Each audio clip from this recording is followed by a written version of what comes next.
Welcome back to TVA Summit. My name is Scott Copperthwaite. Saturday edition of Summit Sunrise Live. I'm here with Doyle Richmond. You're all smiles this morning. Yeah, I'm looking at where I think we're squatted. I mean, Yeah, we're still oh God, I got to slim up here a little Saturday, bit. You look we good. barely got here in time. You're wide awake. Hey, good to see you. Summit County real estate. There's so much going on, right? Sure. And I think people, whether people are, if you're a local or you're a visitor or you know real estate, you don't know real estate, you're just a pro up here. I mean, you know everything. You know the people. You know the area. I would hope after 25 years You that, better. yeah, that you have some knowledge. No, I think what's key is that what you're kind of leading up to is that you want to have knowledge of a market. You want to be able to understand and listen to people's needs and be able to adjust as you're showing them property, because as you're showing property, Right. They might initially tell you, what, I don't want to ever be in a condo, I don't want to go down hallways or things of that nature. But so many other features meet their particular needs and say, hey, interesting. we might want to see this particular property. And at the end of the day, a lot of times it's like, wow, that really is the right property for us. So I think the key is to educate people. I mean, I would want to be educated if I walk into a market about real estate. And whether you buy or not, my thing that I tell people all the time, at the end of the day, you'll know a lot about the Summit County real estate market. Plus, you'll know a lot about all the activities that you and I enjoy, and the restaurants and shops and secret places. Yeah, I think, let me ask you a question. I think one of the things that people sometimes worry about is if they're maybe, they're looking to buy or they're looking to sell. Can anybody call you? Do they have to be in a certain price range? How does that work? I think that they have some great charts that they might, if they get a chance, they can start flipping through them. I mean, what's really interesting is you can get to the base of the slopes like Keystone. Right. It says 1 to 2 bedrooms, 275 plus. You could be at the base of the slopes walking over there. There's actually studios that are in the low 100s. That's just amazing. Breckenridge too. I mean, when you look at those price ranges, people think, wow, Breckenridge, I might just be totally priced out of the market. And so whether you're looking for a 2-bedroom, 3-bedroom, condo, townhome, or for a single-family house, it's surprising what the starting point is. And I think that I hear that a lot when I spend time with people that, wow, I can still really afford it. And by the way, you can rent the property, help cover some of your costs. There's even what's called the partial share market, where you buy a 25% interest into a property. I got $1 million tastes. On $1 million property, instead of paying $1 million, you're paying $250,000, $300,000 for that type of property. So I think what charts right now, what they're flipping through, is what's interesting is we've been growing on average last 3 years about 10% per year. The last year alone in Breckenridge and Keystone, when I did a 12-month comparison, it was about 20% move. Some of the buyers tell me, did I miss the market? Did I miss the market? Yeah, good question. And I said, I've done this for 25 years. And all the trends right now are showing that the market should continue. There's about 100,000 people per year that are moving into Colorado. And where do they come to recreate and have fun? Up here to Summit County. And many of those end up deciding to purchase. And we're, finite piece of property, or 80% of it's national forest. There truly is only so much space. So, I mean, there's no guarantee. And I've seen the market go back and forth, but I think there's a lot of good potential for people. You mind if we take a look at a couple of your properties in particular? Yeah, I think that what they're going to highlight today is we're going to go and talk about some properties in Keystone. This one, first one is 68 Wolf Rock, 3-bedroom plus loft, another family room, so it sleeps more like a 4 to 5 bedroom property.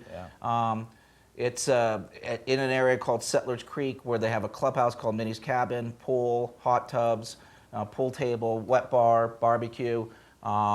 Really a little small enclave of 25 homes. And you're about a mile away from the base of the slopes. Well, I was going to say, you can get right to River Run from here very easily. Oh, and Keystone has this great free shuttle system. If you're part of the shuttle system, which Settlers Creek is, it's really easy. And a lot of my clients say, well, I didn't bother with a car and parking. I just jump on the shuttle and right there. And there's some great lots in that same area. There's a couple lots that border up to there. So if someone wants to say, hey, you know what, I want to build my own home, I can help them walk them through the architectural process, the permit process, find the right contractor, things of that nature. So there's lots in that area that range anywhere from about $290,000 to about $400,000 in that area. So that's a great. Boy, you wind up with a great lot. The sky's the limit, right? Yeah, and then there's one other property I think that they wanted to highlight was 127 Razor Drive. That's also in Keystone.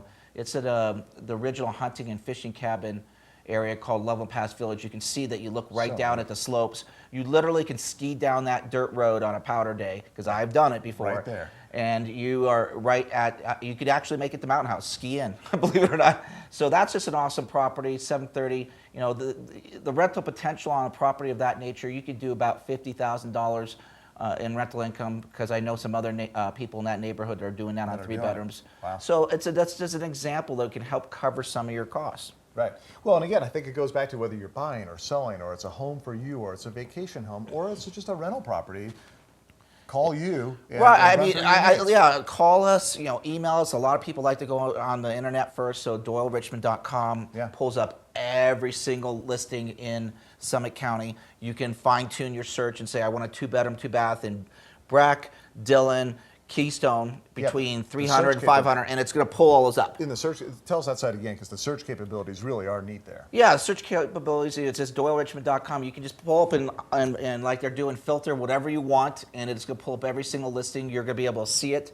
And then really what you need to do is, obviously only so much information can be put on the internet. You've got to talk to an expert. You've got to talk to someone that knows what they're doing. Right. Whether that talking is by email or in person or by phone, whatever your preferred method is, that's what you really want to do. I think that's a great idea. Start out on DoyleRichmond.com, do a search, then zoom in a little bit, then give you a call and run over notes and talk about things. And then just from a seller standpoint, I decided to join Sotheby's because I've been doing this for the last 8 years on my own. I've worked with some other great companies over the years, but I saw Sotheby's being able to market properties nationally, internationally, and just I could not compete. I spent about $100,000 of my own marketing dollars, but Sotheby's really promotes sellers. So for those sellers out there that are thinking about wanting to know the value of their property, give me a call. Deborah and I will be more than happy to analyze it and give you a value. Whether you sell or not, at least you'll know what's going on with the market. Okay, throwing it up on the screen there. All right. 390-9240, 970, or better yet, DoyleRichmond.com. All the information's there. Yep.